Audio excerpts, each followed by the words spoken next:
1987년 민주화 선언, 그리고 1988년 직접 선거에 의해 출범된 노태우 정부. 그렇게 제6공화국이 시작되던 80년대 후반. 비록 새 시대가 시작되었지만 권력의 주인들은 바뀌지 않았습니다. 운동권 세력은 전두환 정부와 제5공화국을 끝냄으로써 모든 게 완전히 바뀔 거라 생각했지만 국민들은 새 대통령으로 노태우를 선택했습니다. 노태우는 전두환과 함께 하나회를 결성해 제5공화국 시대를 연 사람 중 하나였습니다. 여전히 전두환과 신군부 세력의 힘이 굳건했던 시대. 그런데 이 시대에 감히 전두환의 형을 수사하고 나선 한 명의 초년 검사가 있었습니다. 권력에 의한 외압에 시달리고 좌천을 거듭하면서도 겁없이 최고 권력자들을 잡으러 다녔던 검사. 수사를 막으려는 상부, 온갖 고위공직자들의 압력, 심지어 조폭들의 살해 협박까지 수많은 방해가 있었지만 그럼에도 불구하고 범법자들은 잡아 넣어야만 직성이 풀렸던 검사.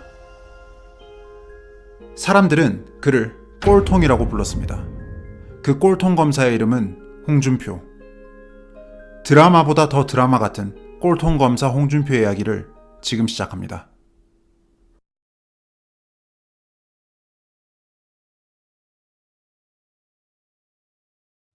(1954년) 어느 추운 겨울날 경상남도 창녕의 한 작은 마을에서 남자아이가 태어납니다.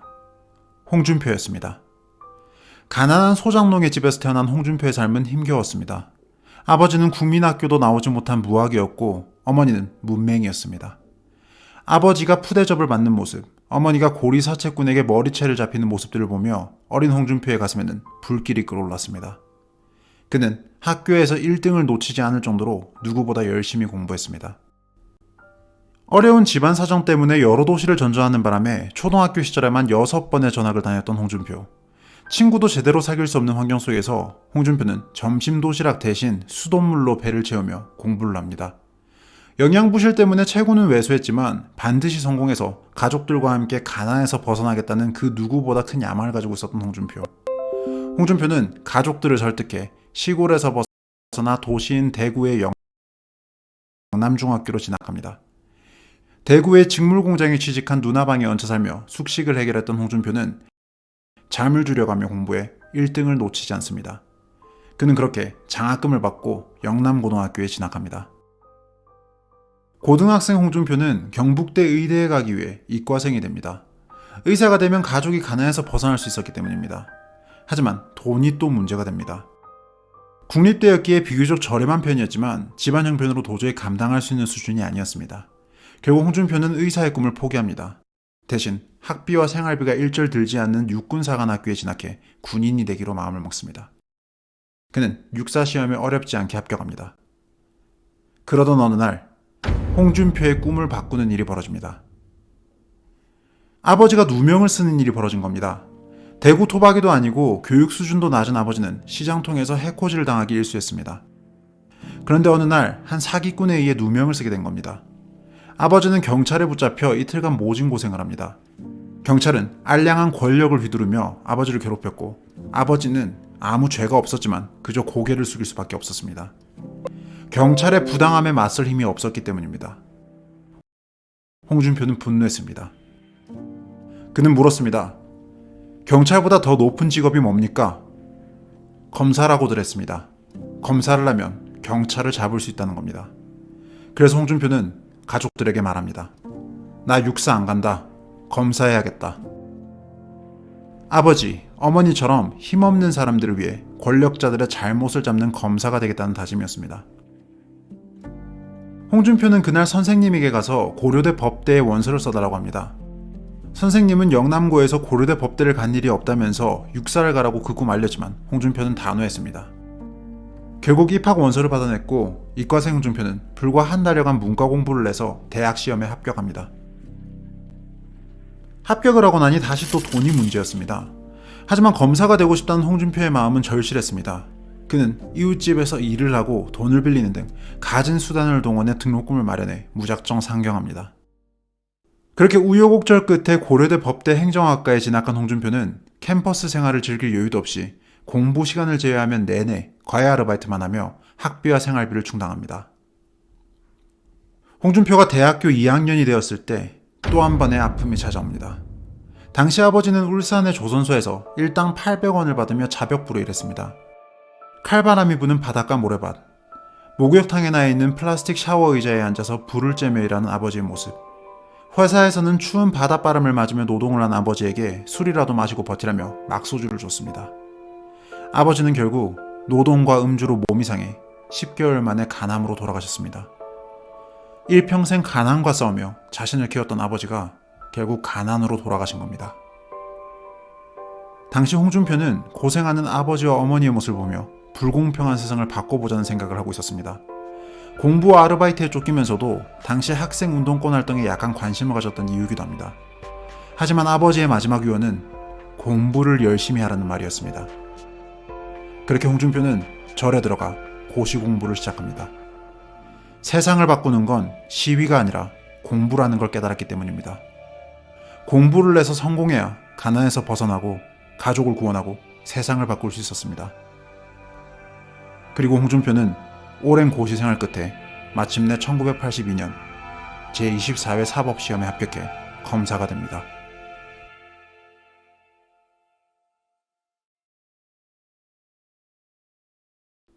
아버지, 어머니처럼 착한 사람들, 힘없는 사람들을 위해 나쁜 권력자들과 싸우겠다는 마음가짐으로 검사의 길을 걷게 된 홍준표. 그는 이미 초년 시절부터 그 누구의 눈치도 보지 않고 원칙대로 수사를 하고 구속을 했습니다. 그런 홍준표를 이른바 꼴통 검사로 이름 알리게 된 사건은 1988년 그가 서울지검 남부지청 특수부에서 근무할 때 벌어집니다. 초년검사 홍준표에게 노량진 수산시장 사건이 맡겨졌습니다. 당시 전두환 전 대통령의 형인 전기환이 노량진 수산시장의 운영권을 빼앗았다는 혐의를 받고 있었습니다. 대검찰청은 홍준표에게 해명성 수사를 지시했습니다.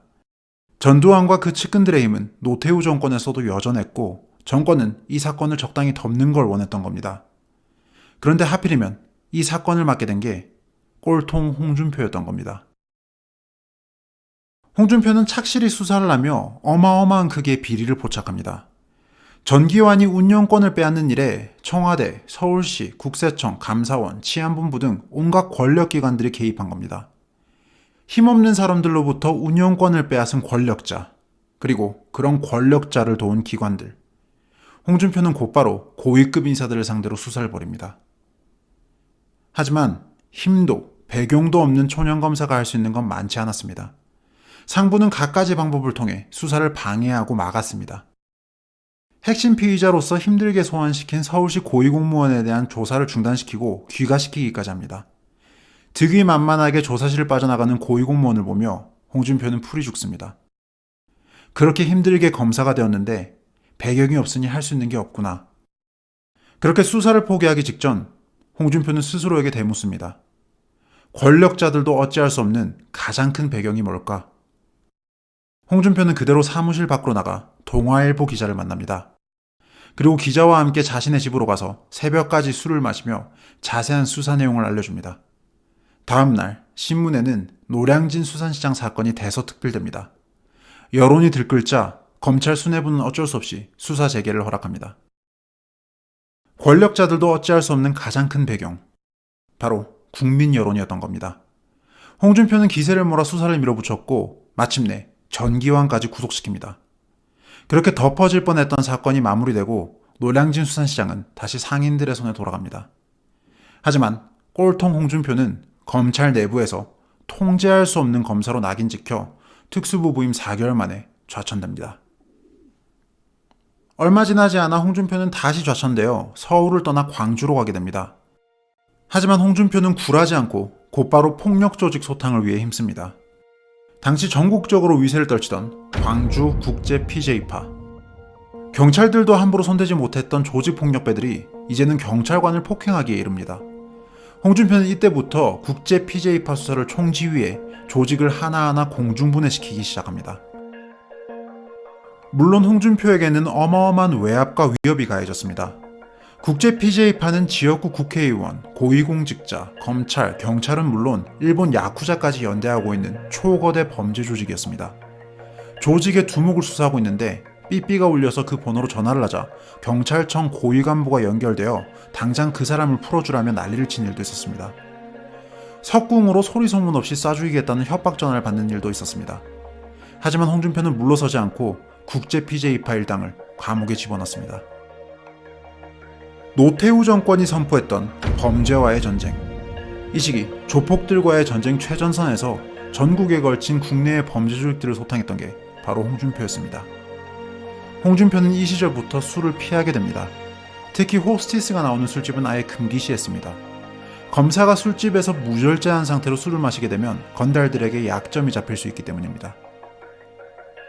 그렇게 범죄와의 전쟁 시기 조폭들을 일망타진하며 혁혁한 공을 세운 홍준표. 그는 1992년 다시 서울지검으로 돌아오게 됩니다. 강력부에 배치된 그는 그의 삶을 바꾼 슬롯머신 사건을 수사하게 됩니다. 소위 빠칭코라 불리던 슬롯머신 업계는 당시 연매출이 무려 1조 2천억에 이르는 초거대 시장이었습니다. 호텔 카지노마저 뛰어넘는 규모의 이 시장은 도박업자 정덕진 일파에 의해 장악되고 있던 상황. 정덕진은 조폭, 정치깡패와 손잡고 정관계 유력 인사들마다 로비를 하며 거대한 권력 집단이 되어가고 있었습니다. 누구도 감히 건들지 못하는 초법적 권력 집단. 홍준표는 이 사회악을 뿌리뽑기 위해 일단 정덕진을 탈세 혐의로 구속시키고 이후 정관계 고위 관계자들을 내사했습니다. 안기부 기조실장 출신, 경찰청 치안감, 대전고검장 등 각 분야의 고위급 인사들이 뇌물수수와 비리 등의 혐의로 구속되기 시작합니다. 그 정점은 육공의 황태자라는 별명이 있었던 박철원 의원을 구속 기소한 일이었습니다.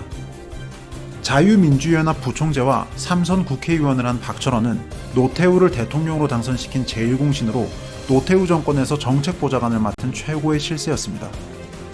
권력의 최중심에 있는 그를 잡기까지 어마어마한 위협과 도전이 있었지만 홍준표는 하나하나 거물들을 잡아넣으며 마침내 썩은 뿌리를 뽑아냈습니다.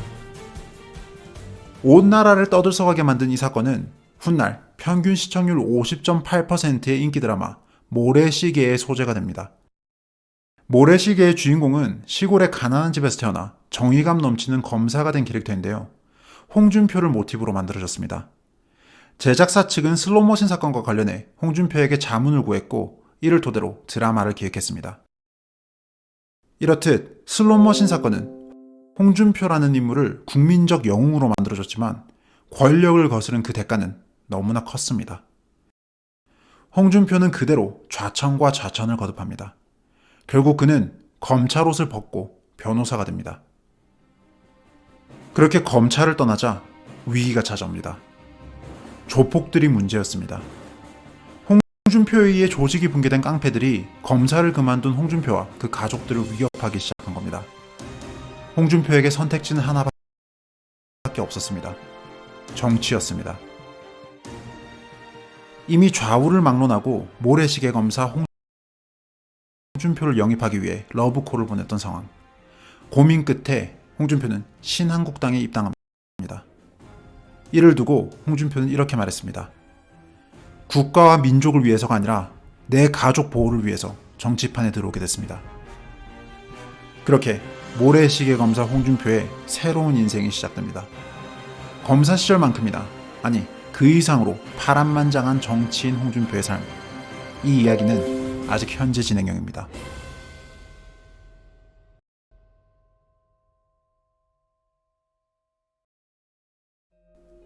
자신있게 이 땅의 청년들에게 한마디 하고자 합니다. 야들아, 내가 너희들의 롤모델이다. 그런데 왜 나를 싫어하냐? 19대 대통령 선거 직전인 2017년 4월, 당시 자유한국당 대선 후보였던 홍준표가 쓴 글입니다. 본인에 대한 20대 청년들의 지지가 낮은 점을 이야기하며 꼰대 이미지 때문에 그렇다는 걸 인정합니다. 하지만 본인은 누구보다 처절하게 가난했던 출신을 극복하고 여기까지 왔다며 청년들에게 한마디 합니다. 내가 너희들의 롤모델이라고. 나를 싫어하지 말라고. 당시 대선 시기, 이 글에 많은 사람들이 반감을 표현했고 논란이 되기도 했습니다. 하지만 이 글에는 그 누구도 부정할 수 없는 진실이 담겨 있습니다. 롤모델. 정치인 홍준표에 대한 호불호는 정치 성향 성향에 따라 갈릴 수 있습니다. 하지만 정치 진영 논리를 떠나 검사 홍준표 그리고 인간 홍준표가 견뎌온 삶의 무게는 존경하지 않을 수 없습니다.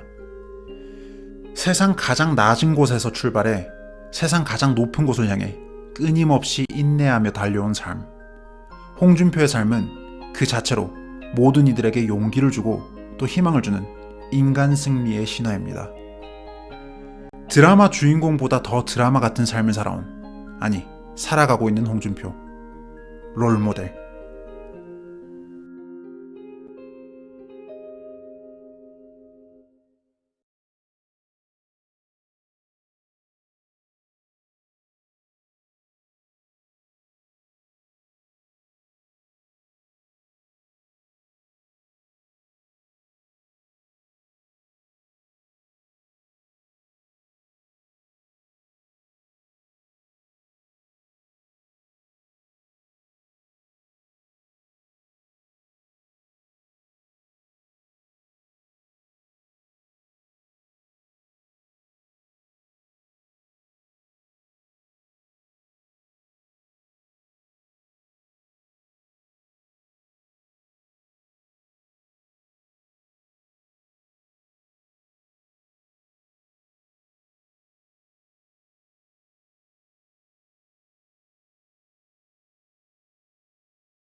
소위 우리 사회 상층부의 부패 구조를 다 뿌리 뽑아야 돼. 그러고 난 뒤에 새로운 출발이 시작돼요.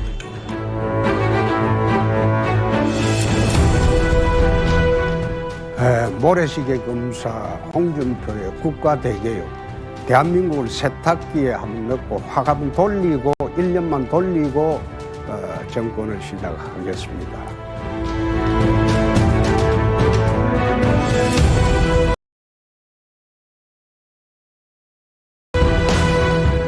제가 대통령이 되면 난 칼잡이 대통령 하려고는 전혀 생각하지 않았습니다.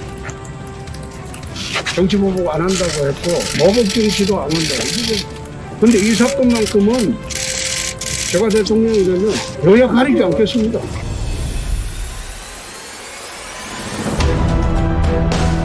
국민 여러분, 이게 바로 세탁기입니다. 지난 5년 전 대선 때 공정 세탁기를 한번 돌리겠다고 한 바가 있습니다. 그때 낙선을 내서 그러지 못했습니다. 앞서 말씀드린 바와 같이 대장동 개발 비리를 포함해서 대한민국의 모든 부정부패를 깨끗하게 청소하도록 하겠습니다. 여야를 가릴 것 없이 부정과 비리가 있다면 모두 척결하도록 하겠습니다. 1년간 부패의 전쟁을 선포해서 이 땅에 정의를 세우고 선진국 시대를 열어가겠습니다. 홍준표가 대통령이 되어서 반드시 이걸 실현하도록 하겠습니다. 감사합니다.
변호사 개업을 했지만 저한테 앙심을 품은 조폭들의 협박이 시작이 되었습니다. 집으로 식칼이 배달되어 오고 심지어 아들을 납치하겠다는 협박까지 받았습니다.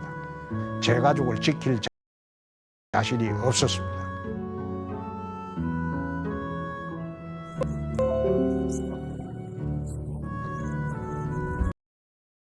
한나라당 홍준표 후보가 3만 2천여 표로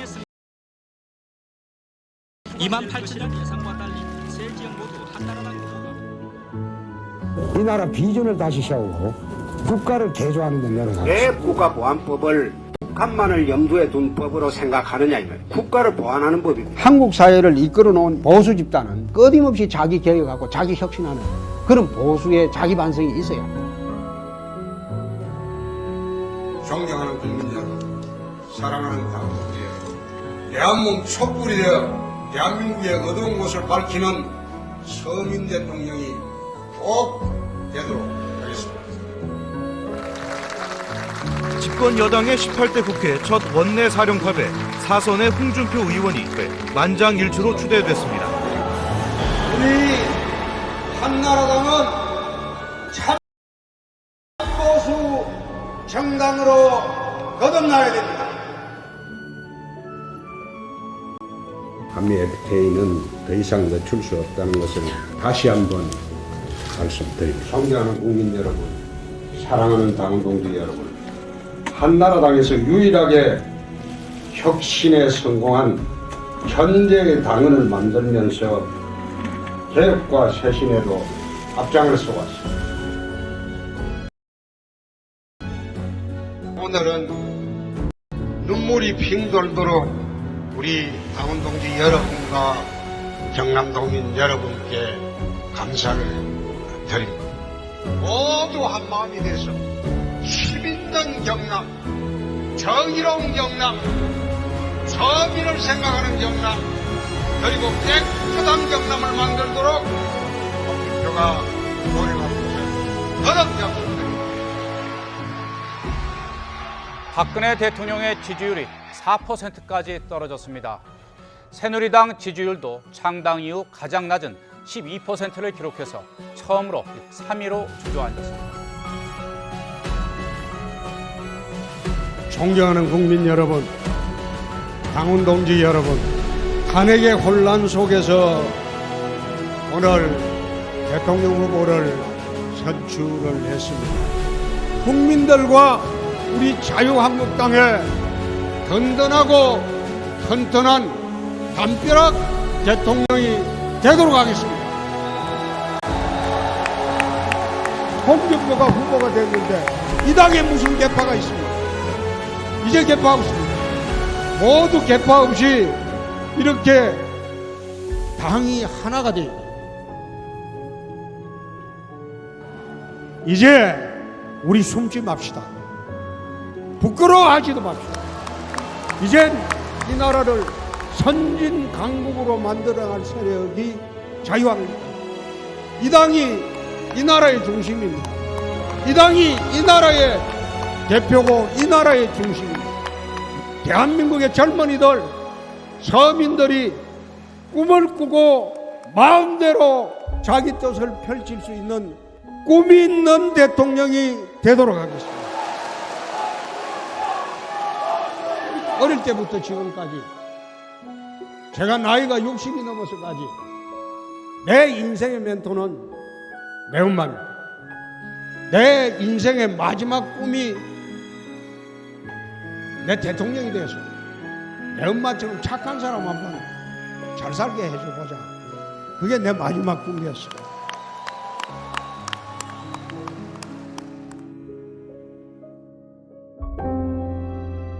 우리 대한민국 체제에서 자유를 삭제하려고 하고 있습니다. 체제 교체를 시도하고 있습니다. 남북이 합작으로 벌이고 있는 위장평화소의 미몽에서 벗어나 저와 자유한국당에게 자유와 평화를 지킬 힘을 주실 것을 간곡히 당부합니다.